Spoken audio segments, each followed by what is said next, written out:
Good morning, ladies and gentlemen. Name is Nee Simmons. I am a non-resident fellow at the Center for Global Development. I was at the Atlanta Council. My fellowship just ended.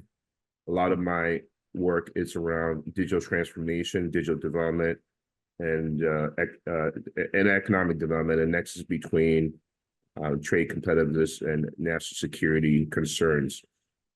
I would say about the critical rare earth minerals, which underpin so much of our daily lives. We're in a digital global economy.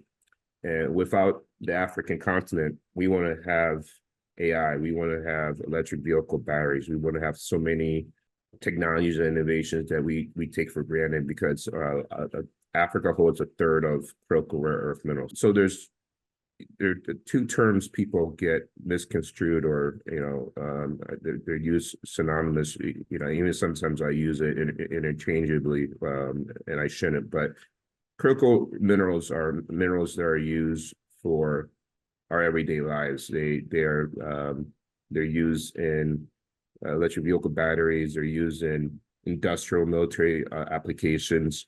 They're quite bountiful. Things like lithium and cobalt and other minerals. The lithium triangle countries, Bolivia, Peru, and Argentina. Those three countries are called the lithium triangle countries because of how many of these critical minerals are being sought in those countries.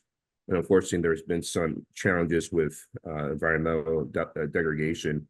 In Africa, not only we have critical minerals, but we also have rare earths. Rare earths they're rare from a standpoint that there's only a few countries that have them, and to get to them it's a cumbersome process. I do a bit of work around the semiconductor space. I'm advising certain actors in the U.S. government to let Africa be a part of the global semiconductor supply chain instead of just extracting. But I can't even pronounce the name of these rare earths, but there's a handful of them, more than a handful, 15, 18, and the country that processes most of these rare earths are China, because of the ecosystem and the tier 2 and 3 suppliers that are there to help process them. You need chemicals, you need a lot of water, you need base electricity. So that's why China dominates this. Now, why is this important for all of us to learn? As we digitize, as we are trying to get to that net zero future, get to the clean carbon future, these critical rare earths are important for our daily lives. So what does that mean for digitalization? What does that mean for how can countries take advantage of this, right? We can't do what China does based on the amount of capital expenditure that one needs, but how can we take advantage or exploit what we can do? That, I think we need to look at innovation. We need to look at R&D. We need to support youth who are graduating from STEM programs so that once they graduate, they can get into some of these industries so that we can develop innovations to support our own growth on the continent, especially as Africa scales to 2.5 billion people, right? Right now, all these critical rare earth minerals are not, there's not value added to them. They're extracted out of Africa, they're processed in China. There's a little bit of processing somewhere in Europe and North America, but the African continent is not benefited, right?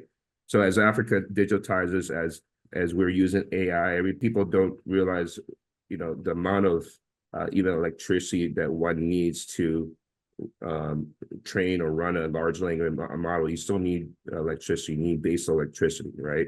But we have enough scientists and engineers on the continent, and especially from the diaspora, that can help support this effort. So critical rare earth minerals are not only key for our daily lives, they underpin so much of our consumer, industrial, military complex, and Africa is being caught between two geopolitical powers, and I think we have an opportunity. Our policymakers, our elected officials, have an opportunity to make some strategic decisions for the future, and it's about looking in the future, looking at supporting the growth of the continent, and making sure that we have enough jobs in digitalization, but we also need to focus on sustainability, right?